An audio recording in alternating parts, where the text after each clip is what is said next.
All right. Hello, everybody. Welcome to our webinar here with American Horse Publications. I'm Dallas Ziebell with Lessiter Media and American Farriers Journal, and I certainly appreciate the opportunity that you're giving me today to talk a little bit about data and to share some of the experiences here from the Lessiter Media perspective that we've had with data and monetizing data and further developing databases. It's a real big topic, and one that's kind of constantly changing and has a lot of tentacles, and really is hard to really wrap your head around sometimes. And I think what we have hopefully here for you is a few really straightforward, simple approaches to identifying the data you have, developing it further, filling the voids, identifying some sources that could be potential buyers for your data, and then monetizing it. So with that, we'll launch in. So spoiler alert, what you're not going to require here are a few things that you might be intimidating when you talk about data. Number one, an advanced data science degree. We certainly won't need that for this discussion, and I'll be the first one to say that's something that I don't have. I'm truly a practical marketer and publisher, and I come to this with that perspective, as you do too. Advanced marketing knowledge, you won't need that here either. These are all very, very basic fundamental approaches for data monetization that don't require diving deep into advanced marketing. And certainly not a large investment of time and money. Most of these are simple tweaks that you can do on your own, and building blocks that you probably already have in place or activity you're already engaging in that you just simply need to shape into the right direction. So this is a very interesting little quote that I had came across here that really resonated with me. If content is king, data is the trusted advisor and helps that king be successful. The eyes and ears, data gives them power, and that's really kind of the ethos of data as I see it. Content is the critically important product that we provide to our audiences, and that will not change and has not changed for decades. That's the fundamental foundation for our offerings to our audience. However, data, and especially in the past decade, in recent years, is advising that content to the highest degree and making that content more valuable, and ultimately offering more value to your audience.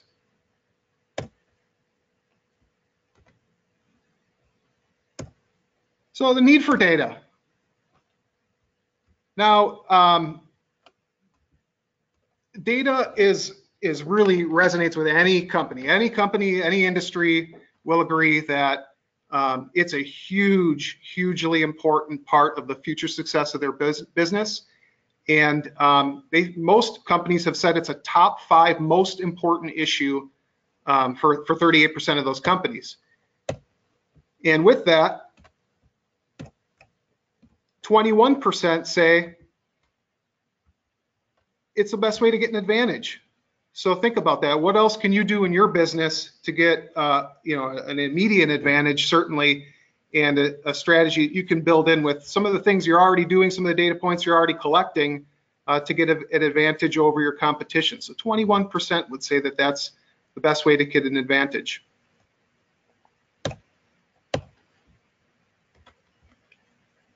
And 100%, which is really almost unbelievable that there'd be a unanimous agreement that would say that data has a very critical role in the future of their organization.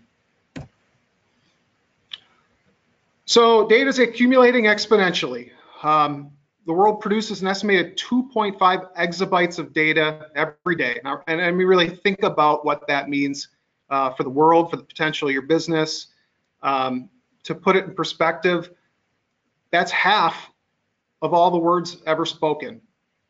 Every single day, that's accumulating, half of all the words ever spoken in the English language. And of that, 90% of data was created just recently. So it's really amazing that it is just building continuously, always building, always in the background, always there. And just in the last two years, 90% of that data was created. So what is it that makes it so valuable? What can drive your bottom line? How's it valuable to your audience? How's it valuable to your advertisers? And at the first one, it's track how your products and services perform. You would not have guided marketing decisions and publishing decisions if you didn't have some influence in your data in those decisions and informing those decisions all along. So track how your products and services perform. You can use the information to gain a clear overall picture of your audience, customer base, and operations. That's really seeing kind of the pulse of your audience, what they're doing, what they're responding to. Just a good holistic view of your organization, your business, your audience. It allows you to drill down into different subsectors of the population and even individual users. So that's the beauty of data.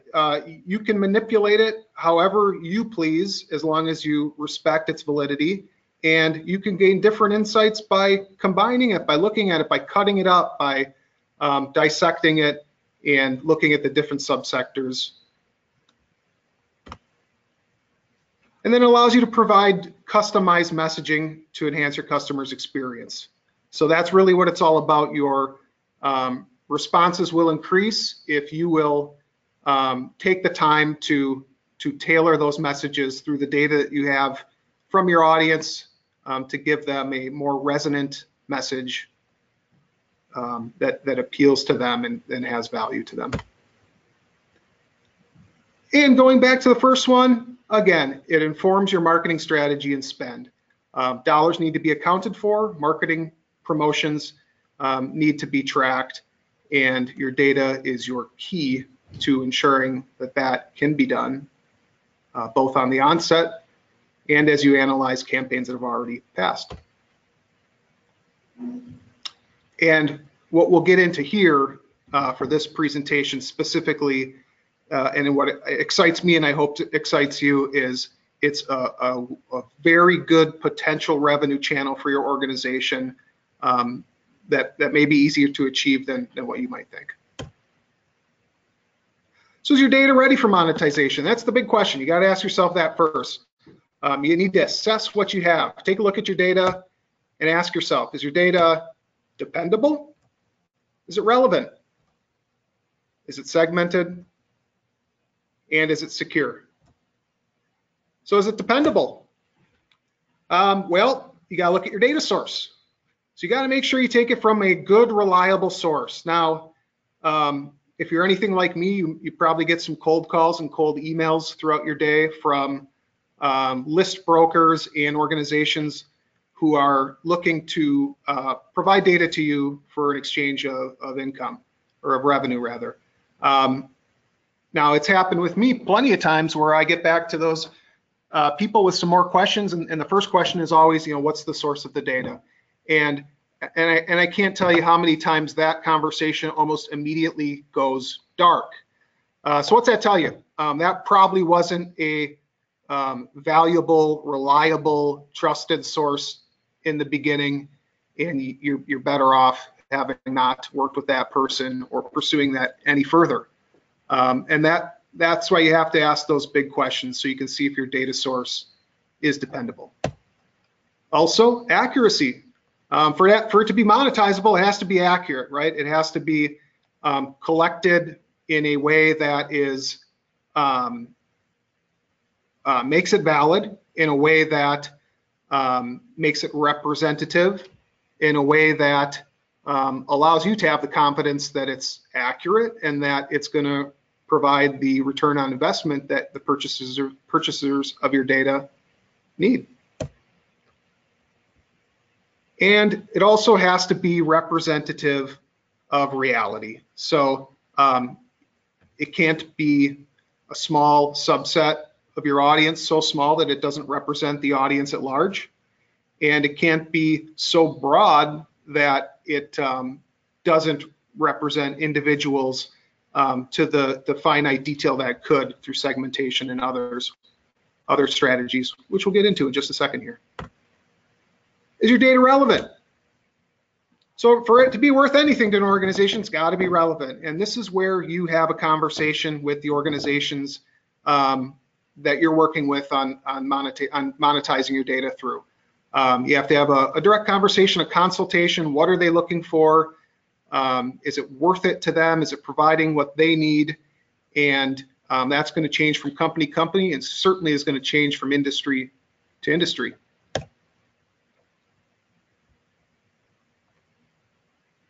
You also have to understand how it can help them.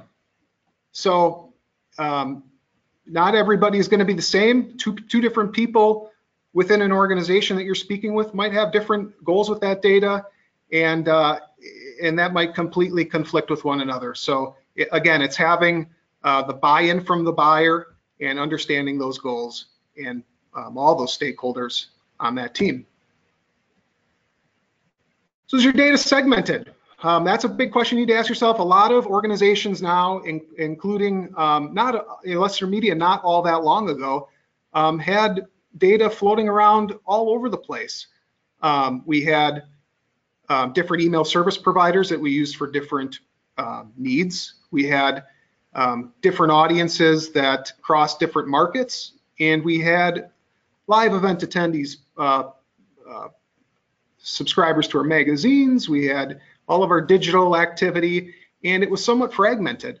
So the key to getting that all together is really just getting it all together, combining it, cutting it up, looking at it, segmenting it, and getting it into a format that you can get some deeper insight into it by segmentation.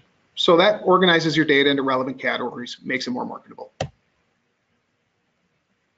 It also allows you to sell with a specific purpose in mind, rather than just a random chunk of data. It really drives your data monetization strategy when you have a good, broken down, clear look at the data through segmentation. You also have to ask yourself, is your data secure? This would actually really be served well by its own webinar, data security as a topic. Or a series of webinars either. It's a very big topic, and we won't dive into this in much detail here, but I would just say this: do your homework, keep it protected, preserve its value, and especially with your digital data, make sure you understand the unique online security and privacy risks and considerations that are required for online data. And you also have to strike the right balance between access and security. Are you renting a list to a customer? Well, how are you going to provide that to them? Is it going to be an encrypted file? Is it going to be a shared document? Is there going to be a form, which we would very much recommend that they fill out, that spells out the legalese and the agreement on the data? But ultimately, it has to be, as much as it's accessible to them, it has to be very secure. So here's 5 simple steps to monetize your data. 1, identify all your data sources. Again, take a look around, comprehensive inventory of all the different elements where you're collecting and storing, and identify them. Also, you got to organize it, chop it up, get it into a condition that you feel good about, that you can start getting your insights from. And then, of course, that your advertisers and data purchasers can find value in. Fill your data voids. Set your terms and prices, and finalize the product and expand the offerings. So step 1, identify available data sources. This is what data you have available and where the data is derived from. So it could be online, offline surveys. I'm sure you've all had a lot of experience with those as an advisor to your content, to your strategy, feedback on the products you offer, and market research as well. So online, offline, either way, it's a valuable data source. Website visitors, and really just website activity in general. You have a lot of, likely a lot of activity going on in your web properties, and a lot of data being generated from that activity, whether it be page views, clicks. If you have a unified audience database, you're tracking your exact article visits for your audience, and that accumulates very quickly and is a very valuable source. E-commerce purchases, if you have a store, if you have an online or offline store, those certainly produce a lot of purchase data to those customers that can have good value to a potential data purchaser partner. Live events, this is the offline aspect again. Event surveys, verbal feedback that you collect, focus groups, anything that is collecting a data point deserves a spot in your data monetization strategy and offers additional value to iterate and expand in. And then data received through partnerships. So this would probably be a good one to kind of pause on here. Now, many of you might have partnerships with different organizations, different retail organizations, advertisers. Really, there's often no shortage of different partnerships to pursue, and with that comes data that may come into your atmosphere that you need to, treat respectfully and ultimately keep that in your data ecosystem in every way that you would with your web data, your online, offline surveys, your e-commerce, your live events, and that's just a sample of it, really. And lastly, advertisers and ad prospects. Just as your audience, your publication audiences have data that accumulates behind their record, you likely have advertisers and ad prospects that in many cases may also be key players within your market from a content consumption standpoint as much as they are from an advertising standpoint. And with them comes data, and with that, it offers value potentially to a data partner for monetization. So a really useful way that you can start to organize this is it's called the STAR schema. So this depicts the customer at the center of all the data. So what you do is you take a handful of your customers, a small sample size, and you actually map out all the different sources and all the different spokes around that customer.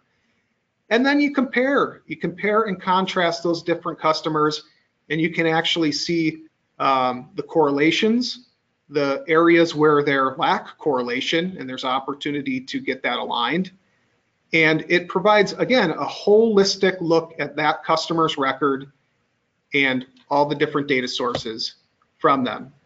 So transaction data could be product purchases, ancillary product purchases, could be subscription purchases, could be other things. Advertising data, so the markets those advertisers serve. In the case of clients or agencies rather that have different clients, you might have 4 different markets for that one agency representative. So the schema allows you to bring that all to that record and take a good look, 360 look at that person and all the different clients and markets they serve. Campaign history, this is your marketing promotion. You have email promotion, you have direct mail, you have social media, you have really an endless amount of mediums to promote your products, and those all feed back into the customer, and every customer receives different marketing promotions depending on what list they're interested, what opt-ins they have chosen, and what products they may have responded to or have not responded to. And then your web data, certainly that's your articles read, it's your lead magnets downloaded, it's everything that basically hooks into your website. Demographics, this could be as basic as an age and gender, or it could be more detailed, like income or market served. There's really an endless amount of demographic data you could be capturing. The schema allows you to kind of take inventory of what it is for that customer that's being captured. And lastly, address data. So these are your mailing addresses and your email addresses. Do you have complete mailing addresses? Do you have gaps in your email addresses? Do you have multiple email addresses and multiple mailing addresses for each of your customers? And and how are you going to reconcile those, combine them? How are you going to prioritize which one they are responding to best? And ultimately, the STAR schema is your way to align that with that customer and see exactly what is all out there for that customer and how it compares to other customers in your database. And then what efficiencies you can make. Step 2, organize your data. So a email or a database management platform is, this is a great tool to be able to do this. And some of you may be considering a database management platform. Some of you may have that on your wish list. Some of you may already be deep into it and experiencing the benefits currently of that. Now, for Lessiter Media, this is a fun topic for us because in the last 2 years, we've really put all efforts to a unified audience database and are reaping the benefits of that to this day. So we've been able to better unify our audience, connect messages to them, attribute different actions to them, and structure and validate our data in a way that provides a much deeper look at that audience member and ultimately provides a deeper value to your potential data partner who might purchase or rent that data. So this is where you start to look, is where the actual data product starts to look like a product. This is where you start to see kind of the forest, the trees for the forest, and are able to visualize what your end product, data product could look like. So organizing your data set, that's critical. That if it's in disarray, if it's not organized, it's going to provide little end value to your partner, but certainly it's going to make your work in getting insights from that data and better identifying products that may come from that data harder. So as a baseline, standardize your names and addresses into a common format. Do you have multiple variations of how you're abbreviating states? Do you have some of your zip codes having the second half of that zip code and some not? Are your, even to the degree of capitalization, all that. A lot of that can be done through merges within your database and definitely through a unified audience database. But right up front, make sure it's standardized, get it into a common format. Now, verify your addresses are deliverable. There's no better way to waste marketing spend than sending a piece of mail to an address that doesn't exist or existed at one time and the person has moved, and it comes back to you and you see that investment in that individual piece of mail, which could be several dollars a piece, go down the drain. Update addresses for account moves. So this relates to the previous point. People move. There's National Change of Address Database. There's a number of other opportunities to verify those, but do your diligence and make sure those addresses are up to date and your data is clean and up to date. Remove duplicates in the same way that a email or a piece of direct mail that goes and gets bounced back, did you no good? Sending multiple addresses or multiple marketing messages to the same person does you no good as well, and in fact really test the limit and patience of your audience by over marketing to them with duplicate messages. And lastly, and probably most importantly, or as important as anything, make sure your opt-out file is up to date. With data privacy requirements and GDPR and a lot of the others, the initiatives that are kind of bubbling up, you got to have a good, really trustable opt-out file that you're constantly adding to. If it's offline, add to it offline. If it feeds directly in from a unified audience database, people, when they change their preferences in their preference page or unsubscribe, either way, the opt-out file has to be up to date, has to be right. Step 3, fill your data voids. So this is where you start thinking about, how could somebody use this data and use it for their business purposes. and then how can I make it more valuable and more marketable to them? So there's opportunities for you to do that. You can certainly, purchase your own data through a data exchange. There's data exchanges out there that, just like you would be offering data for rent or for sale, you can purchase that as well and fill in some of those data gaps through purchases and rentals. You could use a web scraping tool. So this is some unique tools that actually kind of comb different sites and look for contact information from people, maybe on an About Us page or a different web page, and automatically identifies that through its algorithm and then feeds it back to you to fill in your data points. You could offer lead magnets. So this is just a fundamental data development strategy and audience development strategy, which is just on the basis of give somebody some good, valuable content that they can't get anywhere else, give it to them free, and in exchange for that, just simply ask for them to provide some simple data points that help you develop their profile and help kind of deepen your data set. Could be a simple checklist of points and tips. It could be a more developed report, a more comprehensive report, but ultimately the key there is value. And then another tool is progressive profiling with dynamic form fields. This would probably be limited to more or less to the people with a more advanced database, a unified audience database.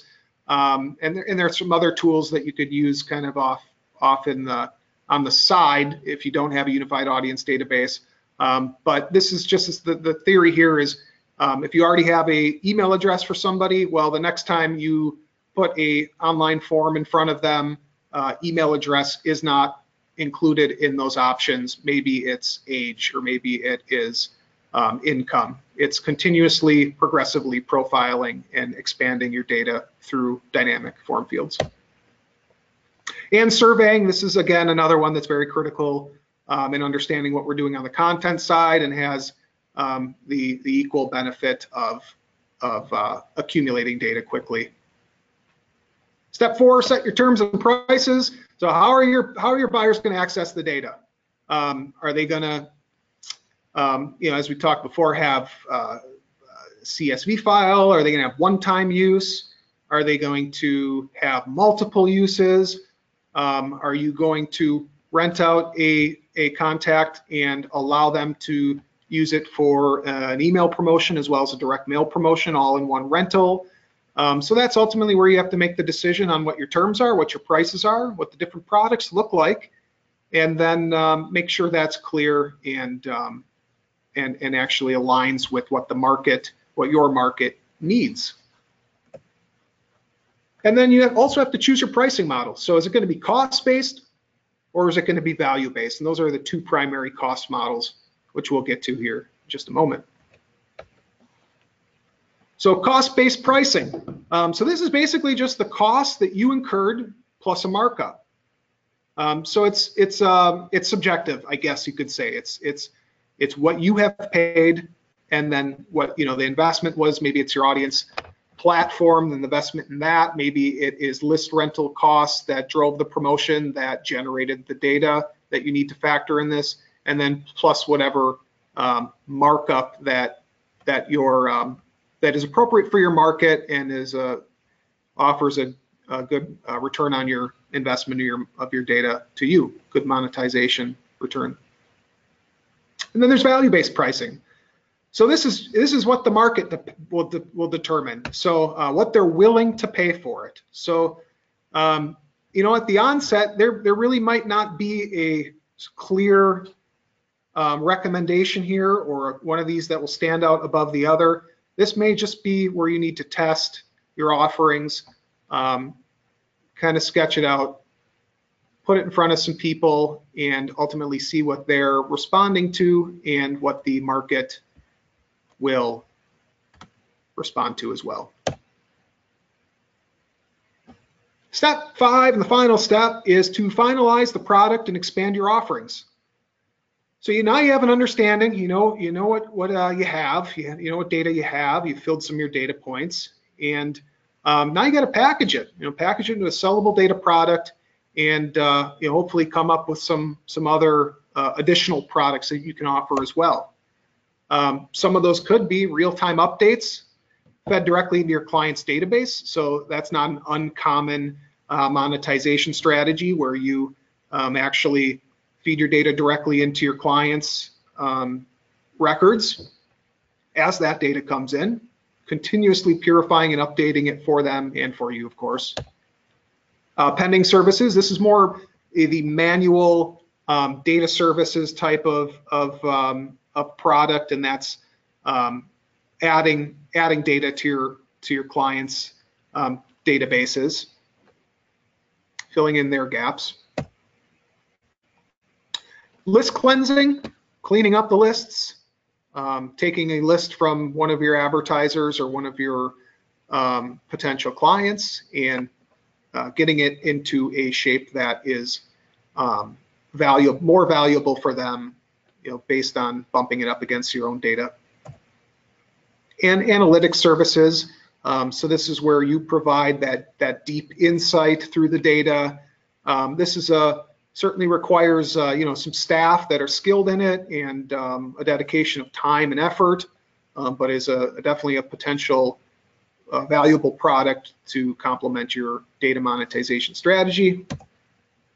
And database as a service. Now this is where you may essentially take your data, your client's data, and manage it in-house in your organization. So you are doing all the chopping and dissecting and managing and segmenting, and it's within your ecosystem, and many unified audience database and database management platforms can allow you to scale up to that level where you can not only have your own data set in your database, but also have a clients as well. Certainly allows you to be, a valuable long-term partner for them. Sets the foundation for what could be a good long relationship. So raw data versus insights. Now, these are the two kind of models that you can choose to provide, and it doesn't have to be either or, but it's two markedly different formats of data that you could provide. So raw data, you're selling your specific data points to the audience in the market. So this could be the specific demographics. This could be the mailing address is kind of the nuts and bolts of a customer's record, their activity, if they are a purchaser of a certain product that satisfies a specific advertiser's market, you would have that purchase record and make that connection with that data purchaser. And then insights, this is where you maintain sole control of the data and you're just sharing and offering value through the insights you've gleaned from that. That's the interpretation, that's the insight, and that's the framing it up, the data as it relates to their market, to their business. It's not so much the exactly what, it's the how. It's the how it's valuable, how this relates, what's the relevance of this data. So one example of that I'd like to share that I believe anybody that's on the line today could take and use in some format or another for their own business is packaging insights as a research paper. So this goes again is offering the insights, not so much the raw data, but the insights. So Ag Equipment Intelligence is a publication of Lessiter Media's that is in the ag equipment world, and it's very much a research-focused publication that offers deeper insights into the kind of nuances of the ag equipment industry. And with that, we had identified a topic that is of particular interest to the market right now, and we determined we were going to go ahead and make a data product out of that through a special report called High Speed Compact Discs, a U.S. market overview. So, the foundation was already in place. We have editors that are versed in that market. We have the contacts in the field. A lot of the data are things that we've already had through other reports and other research that we've done. But through turning this into a research paper, we're able to market it. So it's not just about list rental. It's not just about database services or offering, direct, consultation for clients' database or data efforts. It's also, taking the content you have and thinking of some creative ways that you can combine it into a valuable product that somebody will pay for and happily do so. So on the left, you can see just a representation there of what the product looked like, the paper. And then on the right, where the rubber meets the road, was our landing page that gave a summary of it, the scope of it, questions that it's going to answer, so the pain points it's going to solve, and then reasons to purchase. So a good, compelling case to purchase a product that can offer data and analysis that can't be found anywhere else, and ultimately provided another great revenue opportunity for data that we are already collecting and a little bit that we collected in additional. So connecting your data with buyers. So now you have your data, you have your data product, you've identified it, you filled it, you feel good about it, it's secure. So how do you go about selling it? Well, you could do it through a data network, or you could do it through a private marketplace. So through a data network, there's pros and there's cons. So a data network is basically a network of other organizations and list brokers that are all part of the organization that offer their data up for sale, and a potential buyer would come to you through that network, and the network's already there, the infrastructure's already there, and provides a good opportunity to get that data in front of somebody that may be interested in purchasing it. It also gives you access to all the data points you need. So again, as we talked before, it's an opportunity for you to fill your own database. So being part of a data network, having contacts there, it allows you to kind of reciprocate with your need to fill your own data points and further purify and develop your data, your database. There are cons though. You don't have kind of much say in the process. It is done through that exchange. And there are a lot of outfits out there.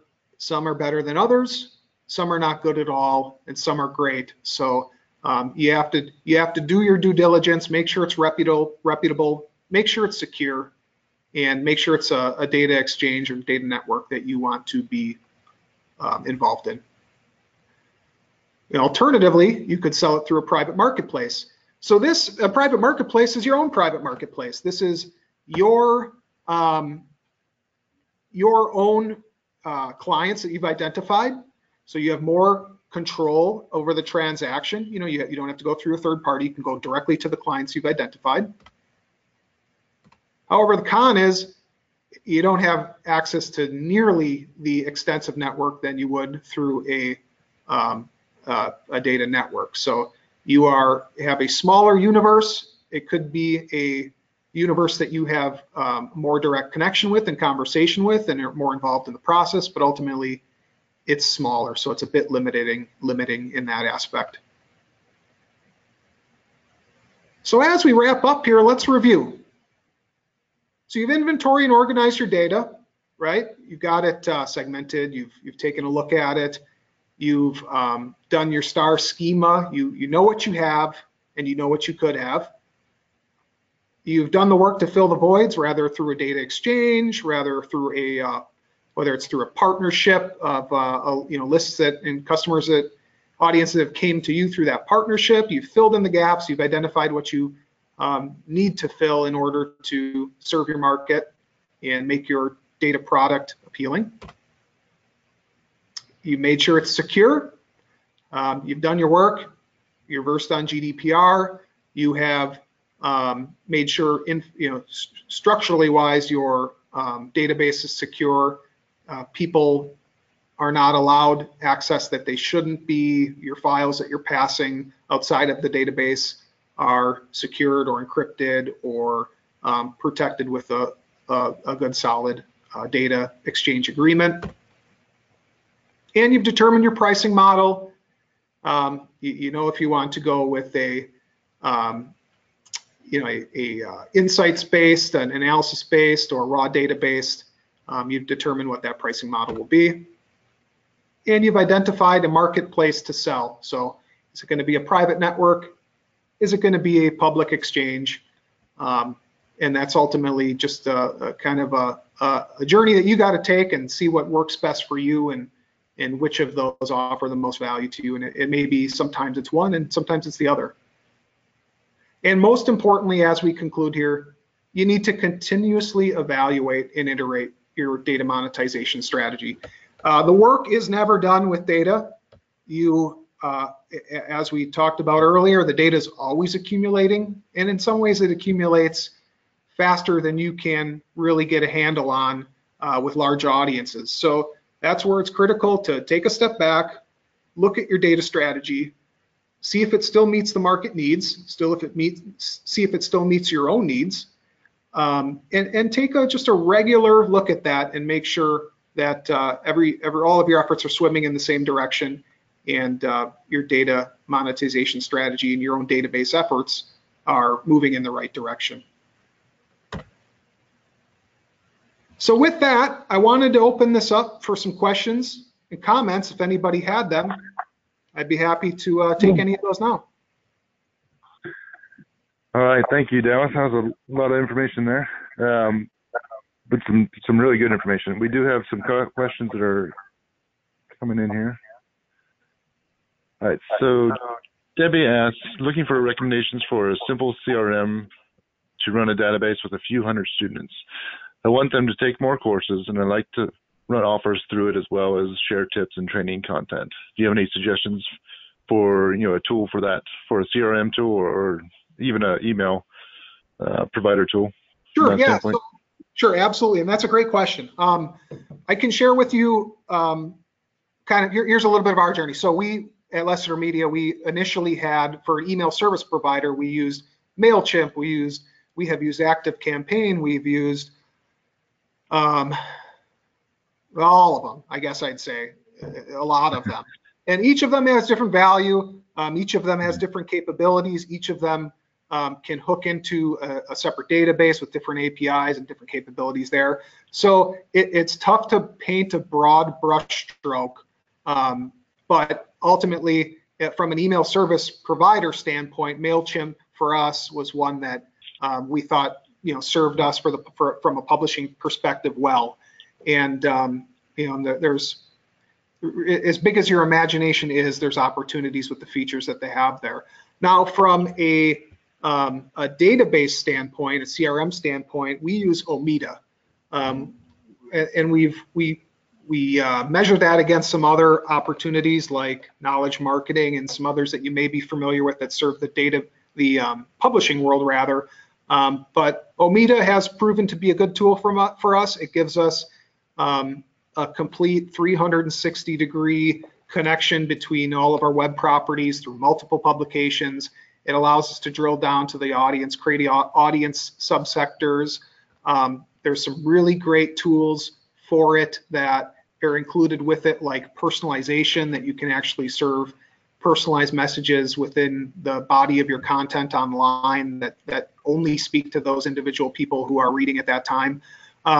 So some great features there. And that's not to say that Omeda or MailChimp aren't the only options, but those are some that worked for us. So I would just say this, it's an important decision. We didn't take it lightly. We had buy-in from all of our teams. We did some consultations, and ultimately we went with those choices. So I would say sit down, consult your teams, and before long, one will rise to the top pretty quickly.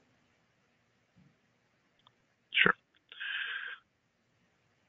All right. Nikki asks, can you give any sites that we can reference to learn more on how to price our data list for a private network? So if they're looking to sell it direct, thinking about prices, yeah, and how to go about that. Yeah, absolutely. In fact, I'd also, Nikki, I'd recommend drop me a line. You'll see my email address at the beginning of this presentation. I don't have a list in front of me, and not a lot come to mind, but there are a number of them out there, and again, kind of at my point before, there's the variance of the quality of them is very large. So you really have to dig in, take a look, talk to some of those people at those organizations. The sales reps are very motivated to make sure you're satisfied, and they're connecting you with the right data client, and you're the right data client for their clients. So yeah, without having any examples, specific examples right on hand with me right now, drop me a line. I'll send you some ideas here as we conclude. Okay. She said, thanks, will do. So we're coming up on 1 o'clock here, Eastern time. If you guys have any more questions, feel free to put them in the chat box now. But otherwise, I think that's just going to be calling it a day for this. Dallas, I appreciate your time to come here and bring us this great information. Hopefully everybody can take away something from this and use it in their own publications and their own businesses. Yeah, likely, Chad. Appreciate that. What was that? Oh, I said likewise, Chad. We certainly appreciate you inviting me on and giving me the opportunity to share some of our experiences and some of the points that I think offer value for the overall data strategy.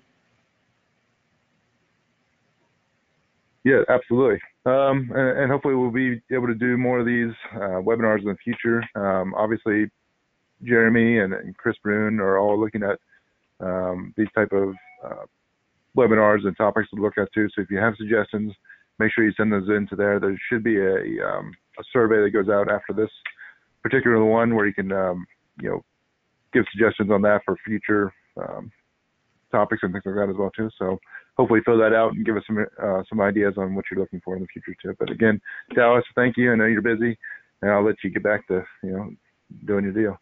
Okay, thanks a lot, everybody. And just feel free to contact me directly if I can help in any other way. Okay, thank you. All right, bye.